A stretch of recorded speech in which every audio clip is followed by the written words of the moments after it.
Hi everyone, this is Theo from ParkerBlogs.com. Today I'm going to talk about the Mobile Studio Pro that Wacom has announced recently. Now this is a product that's going to replace the Cintiq Companion 2 before it, and you can think of this as a competitor to the Surface Pro 4, the iPad Pro, or basically any other Windows tablet that support pressure sensitive stylus. This video is going to involve a lot of me scrolling web pages to talk about the specifications, but I really want to explain what those specifications mean to digital artists. So that will be the topic of today's video. If you want to save time, you can actually go to my blog to read the article that I have written. The article basically just features the same thing that I'm going to be talking about today. And without further ado, the first thing I want to talk about is the pricing of the Mobile Studio Pro. There are two models. One is the 13.3 inch and one is the 15.6 inch. So when you think about them as tablets, they are quite big, and with the screen surface area that you're working on, I think it's fantastic. With the 13.3 inch, it feels like you're drawing on an A4 piece of paper, only slightly larger. Now the pricing for the 13.3 inch starts at US $1,500, so that's a bit pricey in my opinion, especially when compared to competitors' tablets. Now that's still not too bad, because when you look at the Euro prices, that's 1,600 euros, or if it's the UK, it's 1,400 pounds. So US dollar, the pricing is quite competitive and definitely much more attractive compared to UK and Europe prices. And for this price, you will be getting only the i5 processor, 4 gigs of RAM and 64 gigs of storage, which is personally, I think it's not enough, because after you have installed Windows, that's going to take up about 15 to 20 gigs. So you are only left with 44 gigs left of storage. So I would probably recommend that you upgrade to the next model, which is the model here, which is $1,800, that comes with 8 gigs of RAM and 128 gigs of storage. Now if you have more budget, you can choose the models that come with i7 processor. That's going to start at US $2,000, but you get more storage, like 250 gigs of storage. Now the 15.6 inch model is much more expensive, and it starts at 2,400 US dollars, and again the Euro price is just insane, 2,600 euros and 2,200 pounds. It's really quite expensive. Now the main difference to me when I look at these prices is, for if you're buying in the US, you get 1 year's warranty, but if you're buying in Europe, then you get 2 years warranty. Alright, let's take a look at some of the features. The high resolution screen. Now for the model with 13 inch screen, it features a resolution of 2560 by 1440. For the 16 inch model, we have 3840 by 2160, so that's 4K resolution. Now when you are using such high resolution, you can see everything very sharp. It's very nice. All the typography or the user interface, they are very sharp. But when you're actually working with graphics software, you have to be aware that some of the older graphics software, such as Adobe 5, Adobe CS6 or CS5, which I'm actually still using, those interfaces are not going to be scaled up to the resolution that's supported by Wacom. What this means is you are going to be looking at very small user interface when you're working with Adobe CS5, for example. Now let me just show you an example of just how small it can be. Now this is Photoshop CS5. Now this is the toolbar from CS5. I have done a screenshot of that toolbar, and this is the size at 100%. if you are going to be using a monitor that is 20 inch to 24 inch that supports 1080p resolution. Now, if you are using the 13-inch MobileStudio Pro, then the toolbar is going to look something like this. So it's going to look about 30% smaller. If you are using the 4K resolution, it's going to look something like this. So this is half the size of the original toolbar. And if you take into account the size, the physical screen size of the MobileStudio Pro, which is 13.3 inch and 15.6 inch, the toolbar is going to be even smaller. And that's just the toolbar. All these little buttons here, you see here, this little button here at the top right corner, those option buttons, those are going to be tiny. And the menus, they are also going to be tiny. I mean, you can switch, you can increase the size for the user interface in Windows settings, but you cannot increase the size for the user interface for the graphics software unless you are doing it through a hack or something. So this size here versus this size here, personally for me, if you are using older software, if you are going to be buying the MobileStudio Pro, you are going to be very frustrated when working with older graphics software. So what this means is this is probably going to force you to upgrade your graphics software into Adobe CC, the Creative Cloud.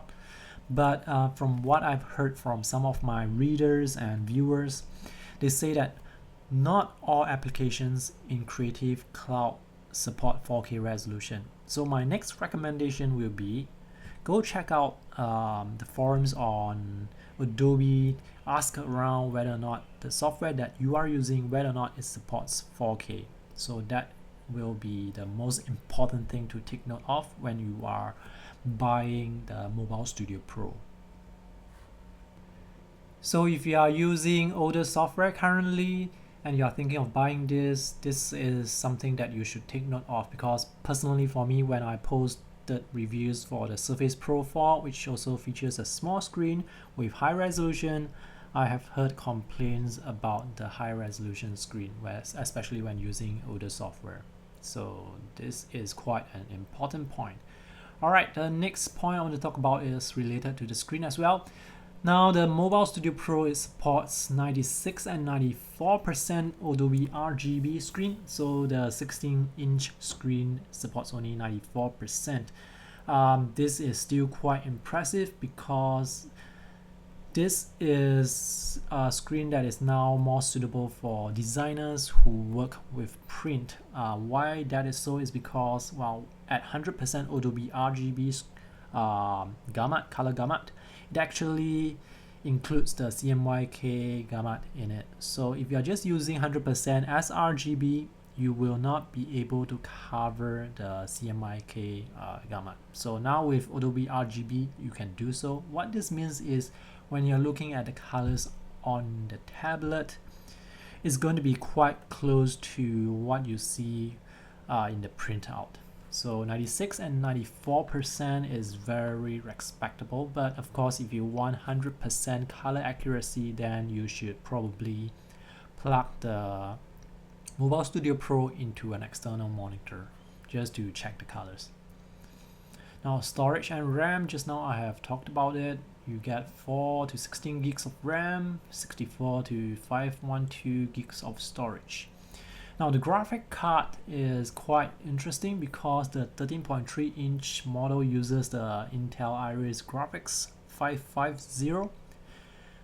The 15.6-inch model uses the NVIDIA Quadro M600, or you can configure it to get the M1000M 4 gigs workstation grade graphics card. So that is really fantastic because these are actually graphics cards that are recommended by 3ds Max, Maya, AutoCAD. So these are actually workstation graphics cards.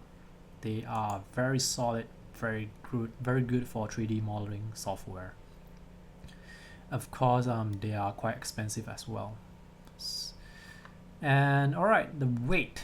Now the 13.3-inch tablet weighs 1.4 kg, which is quite heavy, and the larger one is even more heavier. It's 2.2 kg, so I don't expect you to be using the tablets, carrying it in one hand and drawing it with the other, because even with the iPad Pro 9.7 inch, I can't do that for more than 5 minutes. So these are tablets that are meant to be put onto table, to draw on the table. So, but when you think about it, especially with the 15.6 inch tablet, now out there in the market currently, there are not a lot of tablets at this size where you can actually bring it around, where it's this portable. So 2.2 kg for a 15-inch tablet, I think it's quite good. It's quite competitive, because 15-inch laptops, they are around 2 kg. And next up we have the pen. Wacom has released a new pen, the Wacom Pro Pen 2, which supports up to 8,192 levels of pressure sensitivity.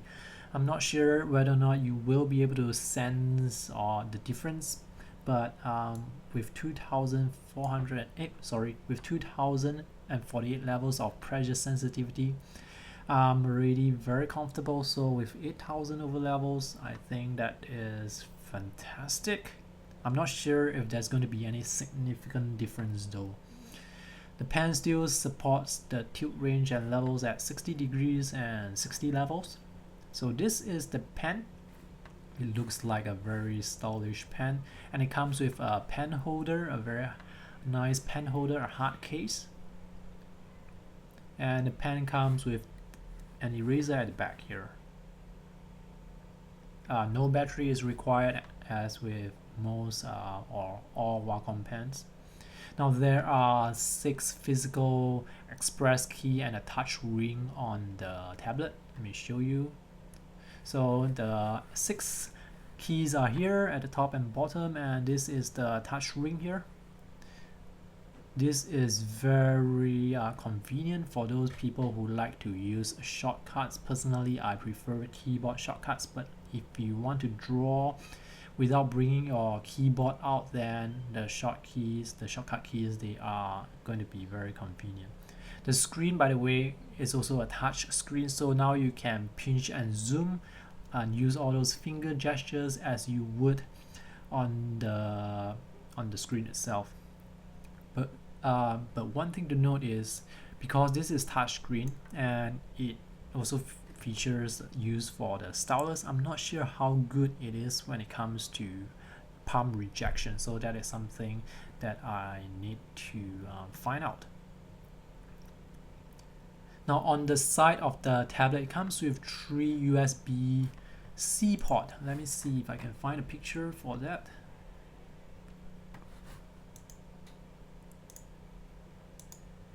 So alright, this is the side of the tablet, and it comes with 3 USB-C port.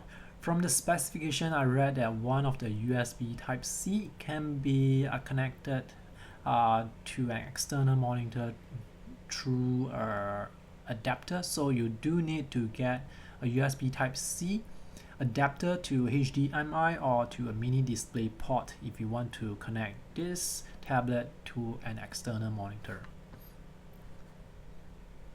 So that's very nice to have the USB Type-C ports, and there are 3 of them. There's camera in the front and at the back. The back camera is the R200, the RealSense R200 3D scanning camera. I have absolutely no experience with 3D scanning cameras, so I'm just going to skip that.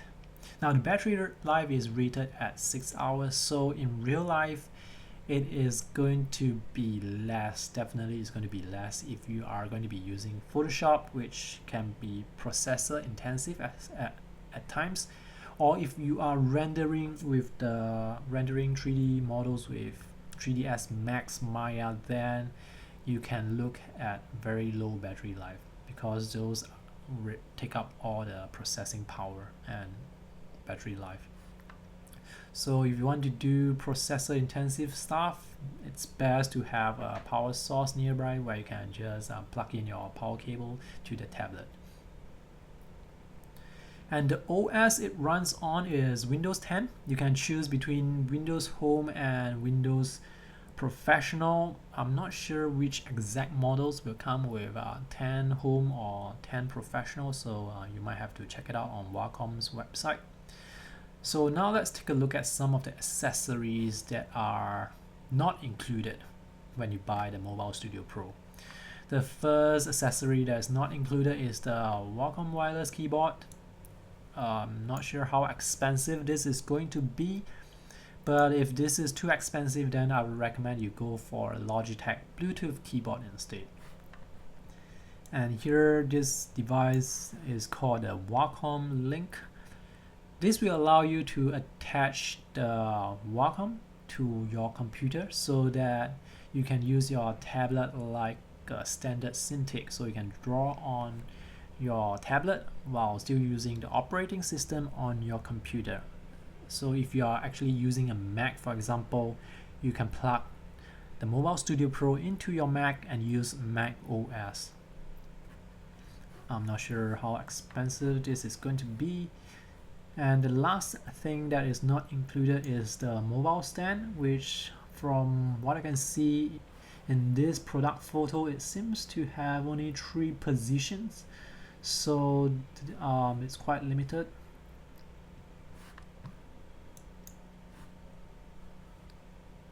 Alright, so I think that's all for my video today.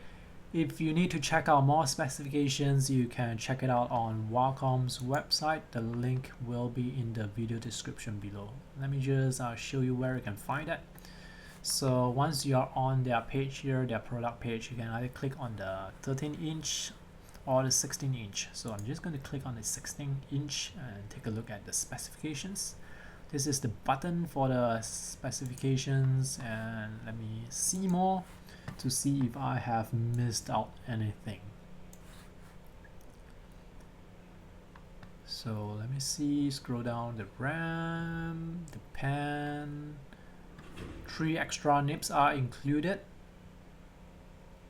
and let's see what else. Viewing angle is 178 degrees. The aspect ratio is 16:9. Now the contrast ratio is 800:1, which I think is not that bad. Now the brightness is not very high. This is 150 CD/M2. So now when we are looking at monitors from Dell, for example, their monitors are usually at around 350 CD/M2 or 400 CD/M2. So this is half the brightness. So this is not very bright to begin with. So that's something to take note of. The response rate is 25 ms, so this is not going to be a gaming computer, obviously. They have the Adobe RGB preset, which is nice. And let's see what else. Oh yes, there is a SD card slot included. So if you are a photographer who likes to use Adobe Lightroom, then you can import photographs from the SD card slot, or actually you can just insert the SD card into the tablet and just drag all the files onto the desktop. The SD card slot is very, very convenient. I like that. I really like that. Now power consumption, the maximum is 96 watts. This 15-inch model features a 4K resolution screen, so I'm not sure if the higher resolution, whether or not that's going to affect the battery life. Probably so. Battery charging time is 2 hours. I really wanted to put out this video because I want to bring attention to the high resolution on such small screens, because not all graphic software they are supported on such high-res screen. So do visit the appropriate forums online, ask around whether or not that software that you're using, whether or not it supports 4K or 144OP on such small screen sizes, the 13.3 inch and the 15.6 inch. That's all for today's review. If you have any questions, do feel free to post them in the comment section below. If I do get the Mobile Studio Pro for review in the future, I will put out a more detailed text review as well as a video review. If I do not get access to a review unit, then I will probably invite a guest artist to write a review for it. That's all. I hope this video has been helpful. Thanks. See you in the next video. Bye.